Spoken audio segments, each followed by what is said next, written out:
আসসালামু আলাইকুম।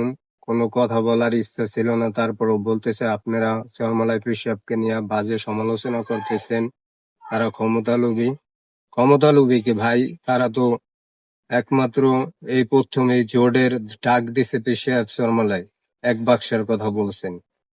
তিনি যখন দেখছেন শরিয়া আইন বাস্তবায়ন হবে না, তারপর যে কোনো সিদ্ধান্ত জামাত নিজেই নিতেছে, তাদের সাথে পরামর্শ করে না, তখন যদি ক্ষমতায় যায় তারা হুজুরা হুজুরা দ্বন্দ্ব করে, তখন আবার আপনারাই হাসবেন, বলবেন হুজুরা হুজুরা ক্ষমতা নিয়ে দ্বন্দ্ব করতেছে।